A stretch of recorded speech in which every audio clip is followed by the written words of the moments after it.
Welcome friends to another r/Entitled Parents video. Today we've got a crazy story of entitled parents blaming other people for saving their kid. But first, a story from Mikhail Tay, when I thought I finally received the medical attention for my seizures. My parents used to collect me from school up until I was 15. And that was all for the sole reason of not wanting me to go home on my own and to have a seizure on the way, because they didn't want someone to call the ambulance. They think me getting a diagnosis would tarnish their reputation. I developed seizures after a head injury at 13, and ever since they were just getting worse. Now my parents try to cover the fact that I wasn't receiving medical attention to the school by trying to convince them that it's fake. And they didn't bother, and they ended up believing my parents. Due to COVID, they had a meeting with me and my parents before the start of the academic year, when I was going to year 13. The vice principal and the director of KS5 said that if I have a seizure, I will not be allowed to come back to school and will have to carry on from home for the rest of the year. Although they all knew the abuse I was suffering from my parents for years, and the fact that they've tried to end me and so many other things, they also said that they'll write down that I have seizures on the reference given to universities, so it will lower the chance of me going into medicine. They then said if I don't have a seizure, that I'll continue through the year and they won't have to write that in the reference. I was traumatized after that. I was genuinely traumatized. After like 2 years into school, in mid-September, I had a seizure in the further maths class. The teachers were insinuating that it was my last day and that's it. I was panicking. My parents are strict and they would trap me at home. And I wasn't allowed on the internet, had no phone, nor allowed out. Basically isolated from the world. There was a Sainsbury's next to my house, and I went there to calm down a little. I'm not even allowed to be late or go anywhere. I had to go straight home. I then ended up having a seizure there. An ambulance was called, and that was the first time I was like to myself, oh my god, I'm going to finally have medical attention for my seizures. Although I was scared like heck for my parents and about what they were going to do once they know I'm receiving treatment. After recovering, I email my friends using my school email address and using the laptop we have to take to school, saying to them how worried I am and explaining them the situation. My dad hacks the email and reads everything. The hospital decides to keep me overnight for observation, and I asked them if they informed my parents, and they said yes 3 times. The next day, I call my mom using the hospital phone to have an idea of how furious they are really. Then they start accusing me of not telling them where I am. I told them the hospital staff told me they informed them, and I gave the phone to the nurse too, and they confirmed it too. Plus, my mom had information about what had happened. She would have had no way to have known about them if no one called her from the hospital. After I get discharged, my parents take me home, and my dad gives me death threats and starts yelling at me, saying how I ruined the family name and all sorts, and how he hates me and wants me dead. He then prints the emails too. Since I'm not allowed to make friends or speak to anyone, they try to get me in trouble. He hit me a couple of times and abused me a lot emotionally. I genuinely felt like ending things at that moment.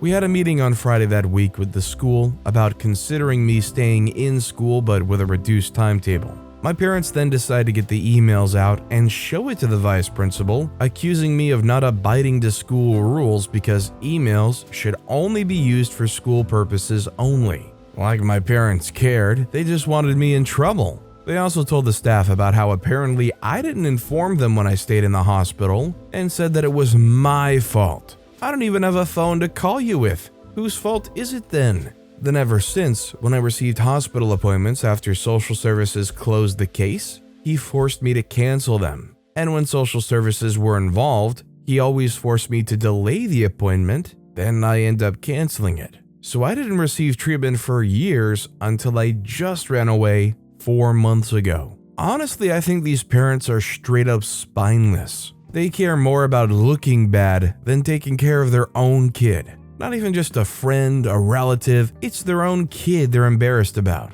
How shameless and awful can you be? I think it goes without saying, but after you leave parents like this, you would never talk to them again, right? Is there any relationship to be had with parents who treated you like this growing up?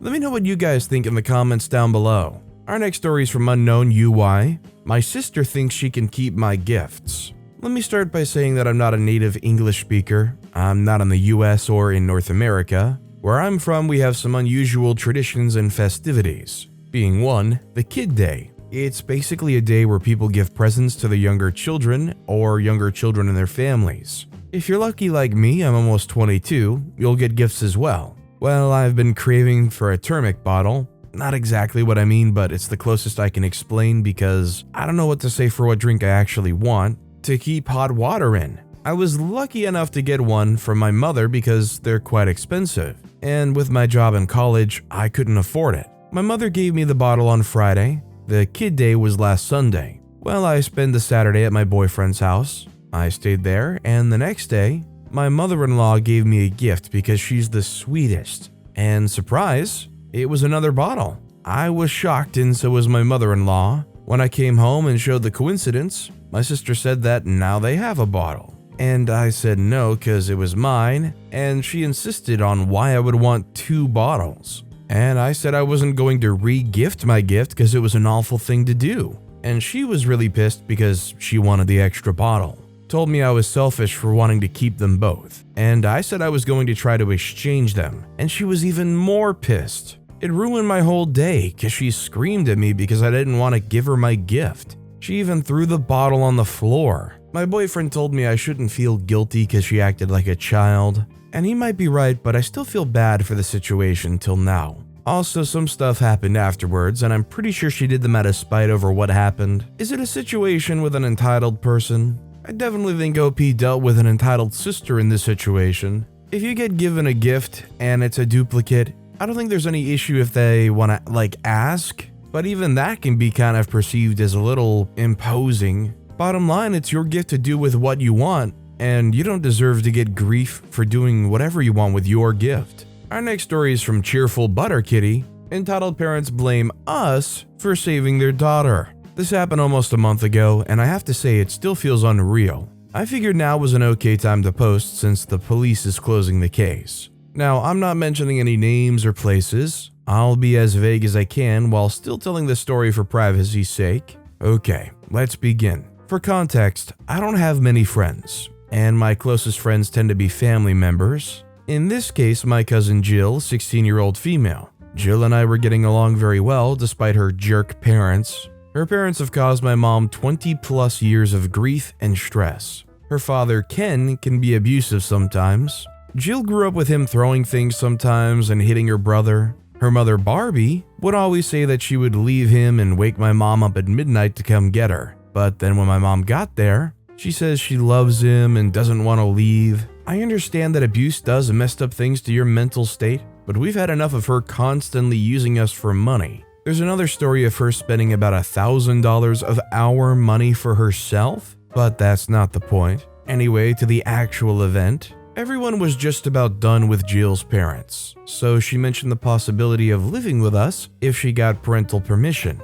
We encouraged her, saying that at least asking is better than not, and it could bring some form of change even if it didn't work out. We had no clue what would happen.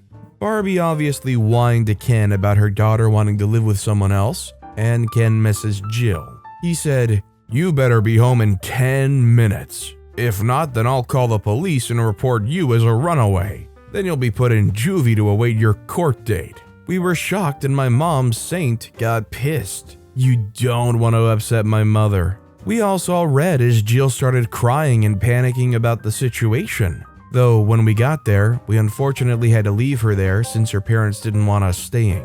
Not even 5 minutes later, Barbie messages us asking us to come over and take her since Jill's in her room crying. Barbie said she was afraid that Jill might do something to herself. We, of course, were scared hearing that and rushed over. My mother, Saint, has bad knees, so she asked me to please hurry and get Jill out of here. As soon as I stepped out of the car, I went into protect mode. There was screaming coming from their house. I dashed inside thinking something's going wrong, and what I see inside still gives me nightmares. Ken had Jill pinned to the ground. He was holding her by her wrists and she was screaming, telling him to let go. I ended up standing for a second in stunned shock before processing the situation. I immediately screamed for Saint to come over now, and Ken screamed at me to get the freak out of his house. I barely remember what I did. All I remember is getting pissed, grabbing his arm and elbowing him away from her, making him stumble as he threw his hands up and gave in, walking off. I do remember screaming at him, "Get the freak away from her, back the freak up right now."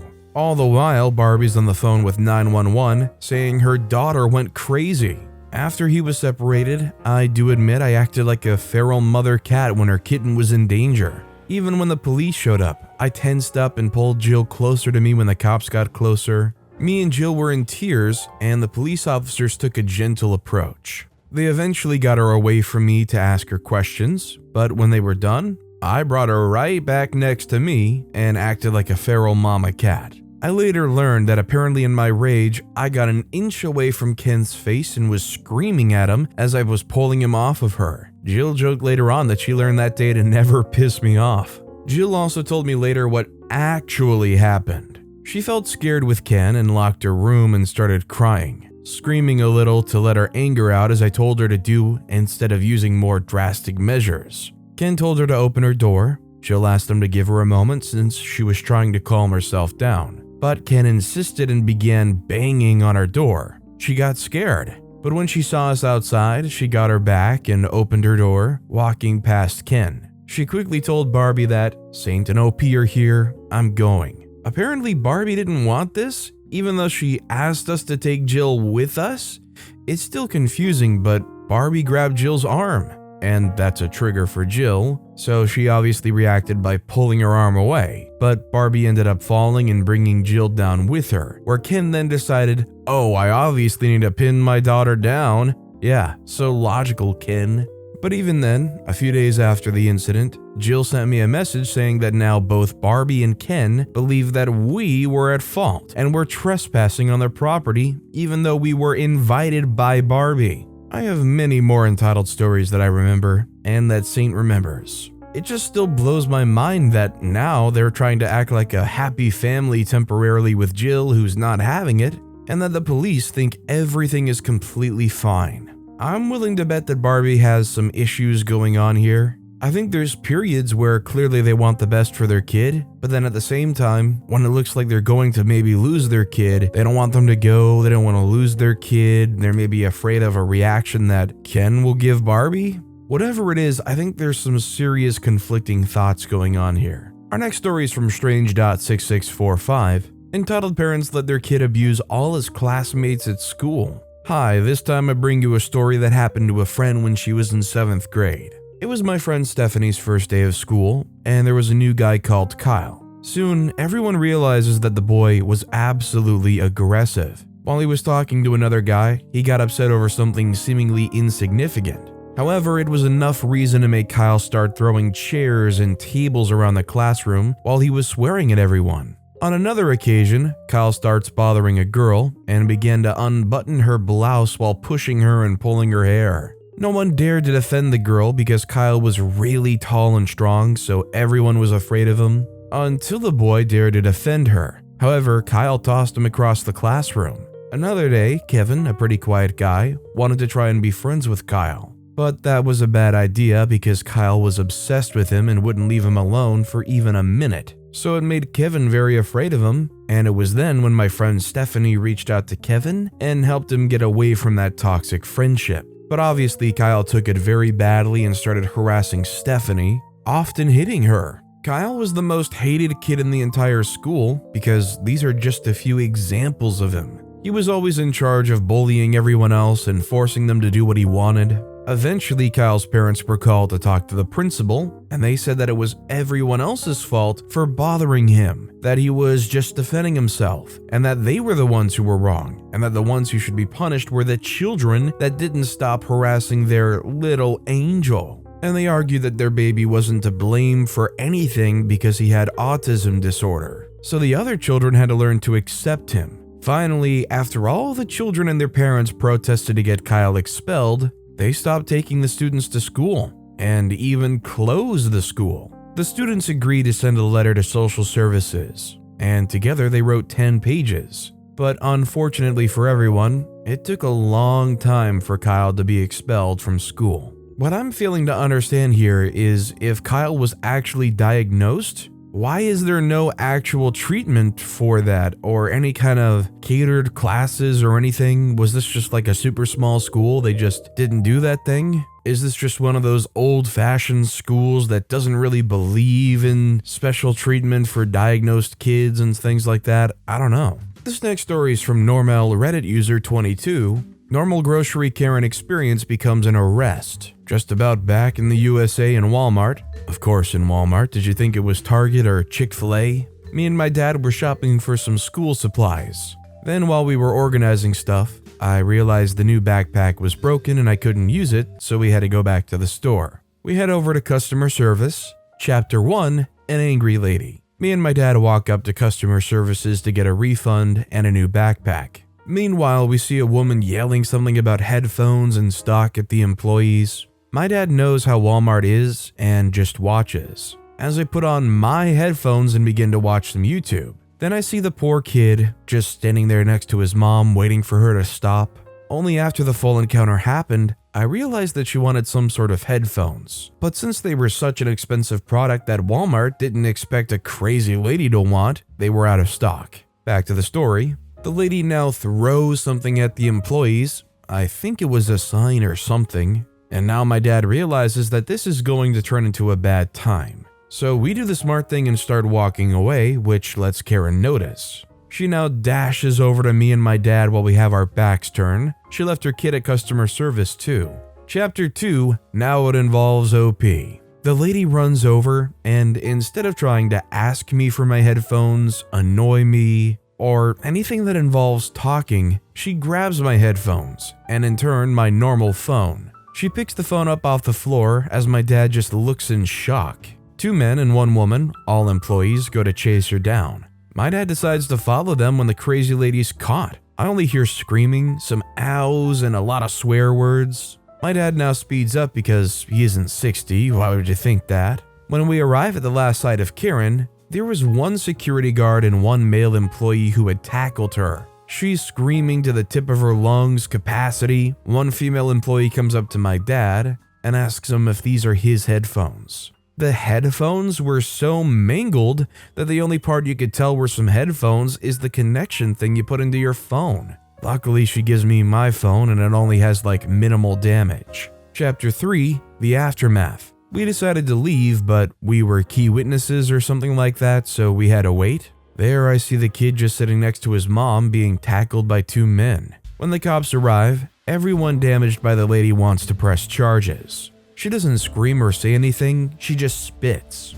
They put her in handcuffs and put a mask over her face to prevent spit. She knocks that off and they put one of those spit hoods over her. They take everyone's statements and it's clear that she's heading over to the plea bargains. Apparently she didn't hit any employees, she just threw that sign next to her to show her anger or something. I don't really know what charges she's getting, but I think theft, disturbing the peace, and destruction of personal property. We got like $30 to pay back for the headphones and that was that. I almost forgot the kid in this story. I think it goes without saying, but I think the one that suffered the most in this story is definitely the Karen's kid. Imagine just having to watch your Karen explode like that over customer service and then throw away their freedom, at least temporarily, because they want to try to steal some headphones from some other random kid. Our next story is from Exciting Disaster 30. My dad gave my piano to my 4-year-old stepbrother without asking me first. So when my big brother was about 10, he really wanted a piano.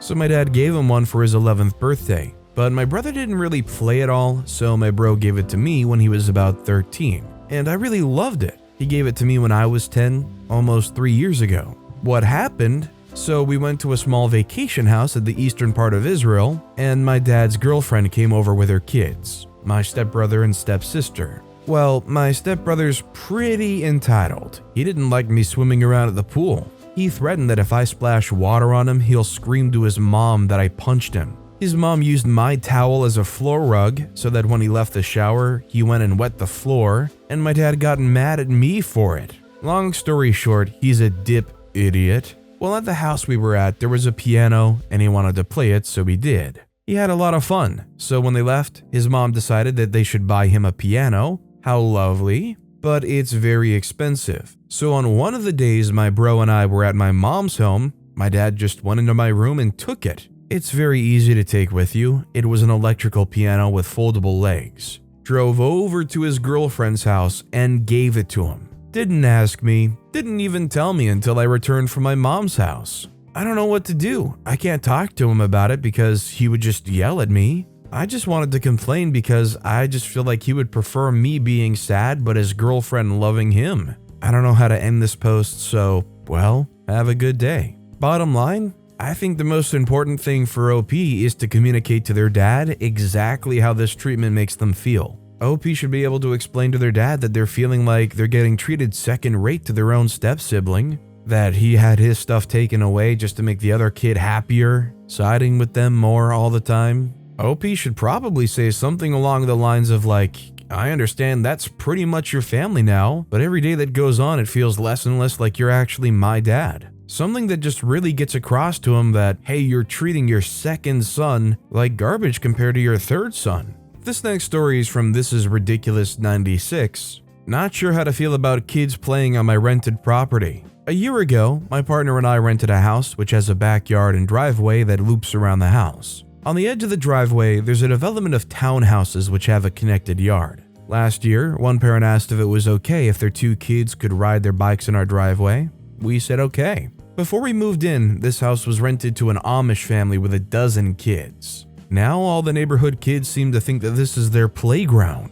Every weekend I hear a gaggle of children playing behind my house, often screaming as kids do. But I kind of reached my limit when I saw 5 kids drawing with chalk all over the driveway without our permission. At one point, they were trying to draw on my landlord's farm supplies, and I had to go out and tell them to stop nicely. They packed up and left. Well, I came home from work today, and my driveway was covered absolutely everywhere with chalk. All of it, and the box of chalk was still out. My boyfriend got home and saw it too and kicked the chalk into their yard. At this point, I feel tired of having my yard be the loud neighborhood kids' playground. I find it really disrespectful that their parents would let them do it even if it's just chalk.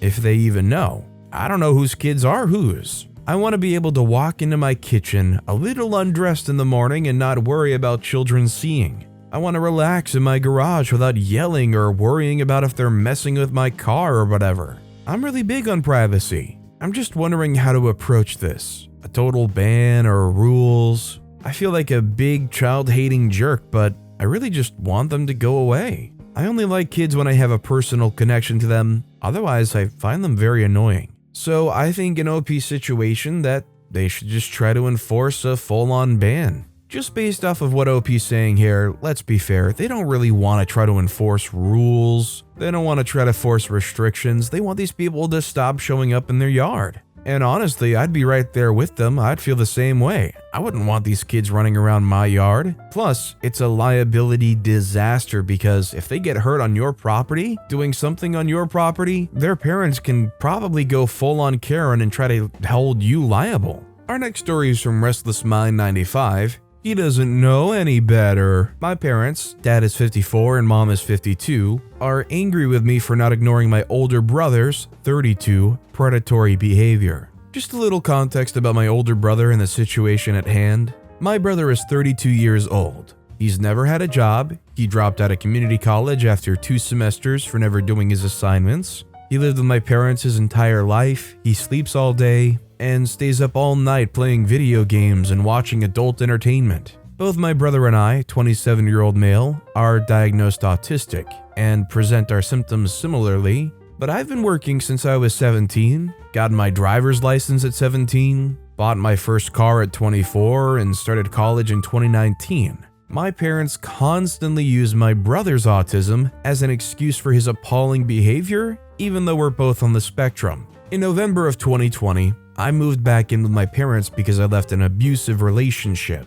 and had chronic health issues. I met my current girlfriend, 23-year-old female, in mid-2021. And in early 2022, she had some extenuating circumstances where my family agreed to let her live with us. My brother was immediately pleased with this development, but just as quickly behaved inappropriately. It started off with him creepily staring anytime my girlfriend and I kissed. progressed to him following my girlfriend into the bathroom anytime he saw her go in there for a shower, until he figured out she always locked the door because of him. And the straw that broke the camel's back was him trying to come into our bedroom uninvited and without knocking at 3 in the morning while we slept. Every time he behaved inappropriately, we mentioned it to my parents. But all that really happened were excuses made for him because he's autistic, and brief conversations with him about not doing those things again, and then him still doing whatever he wanted.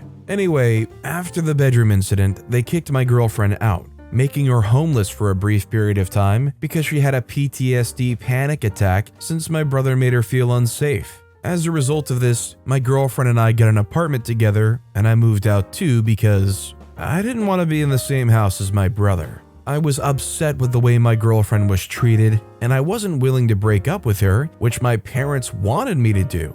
I had a calm conversation with my parents explaining why I was moving out, where I explained it's their house, so they're more than entitled to make rules concerning their own home. However, I was not going to continue living somewhere where my girlfriend wasn't welcome and where my brother's predatory behavior was condoned. At first, they told me that they loved me, they're sorry they ever made me feel that way, they want me to keep a key to the house because I'm always welcome over, and that if I ever needed to move back in, I could. Several days later, I went over to pick up some more of my things, only to find that my parents had changed the locks on the door. Later that same week, they tell me that they're angry with me for being ungrateful, saying I hate them, calling them bad parents, none of which I ever said. They went on to tell me that they didn't want to speak to me for a week because they were upset. They needed time to process, and because they thought I needed to feel what it was like to be cut out of the family. I respected their wishes,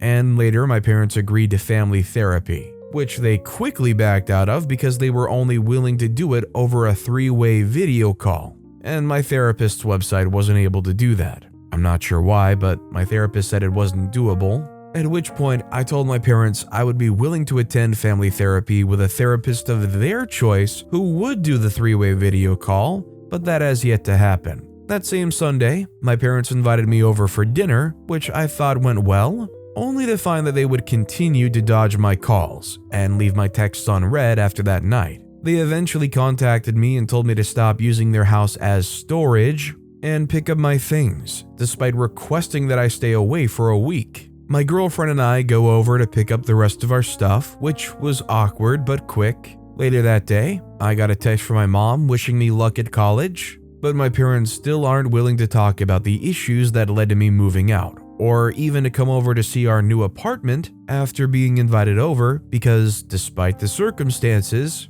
I still love them and want a relationship with them since this type of behavior is highly uncharacteristic of them. Understandably, my girlfriend isn't fond of them, but told me that she doesn't mind me inviting my parents over because it's important to her that I have a relationship with my parents for the sake of my mental well-being. Has anyone ever dealt with a situation similar to this? If so, how did you deal with it? Now, I haven't dealt with a situation similar to what OP went through, but I think just setting very clear boundaries and being unrelenting about your position is frankly the best you can do. You know, when they say, oh, you said you hated us, oh, you think we're awful parents, making sure you clarify, no, I didn't say any of that. It's that you condone the brother's predatory behavior. Nothing about your parenting, nothing about hating you. It's only about being complacent about the brother's behavior. If that's a hill that they're unrelenting and will continue to die on, then you just continue to make that clear. And our final story of the day is from NoCup8369. Entitled Mother Wants a Picture of Used Pad. Mother Sloth shames me every day for having consensual premarital sex. So she got scared when my period was 2 weeks late. I couldn't tell her that there's no way I was pregnant because I didn't hook up that month, because that would imply I had been in other months. I was pretty chill about it, even though she continued to nag me every day about how my period was late. I told her when I got it so she could relax. Turns out she didn't believe me. After a few hours, she called up my sister and told her to check the dustbin in the bathroom to see if there was a used pad there and send her a picture of it. When I got to know, I was understandably very angry, still shaking with anger as I write about it. I confronted my sister, and she told me how it was kind of suspicious I got the period the same day my mother asked me about it, so it makes sense why she would think I was lying. She told me it wasn't a big deal, and I shouldn't start another big drama over it because it'll get her in trouble. They do these things and expect me to not cut all of their pathetic butts off as soon as I move out. I love the absolute BS logic that's being implied here. It is kind of convenient how you had it when mom was asking about it. If I know like an update for a video game is supposed to release in a certain time frame, and I keep asking about it every other day, and it happens to release exactly when I ask about it one of those days, it's not some great conspiracy surprise. Of course it happened at some point while the mom is obsessing over it. I don't know what OP can do here, but there needs to be some distancing put in place. But with that being said, that's all the time we have for today. Now, if you want to hear another absolutely crazy entitled parent story, click on that left video. Or if you missed my latest video, check out the one on the right. That said, I'll see you all next time with some more stories.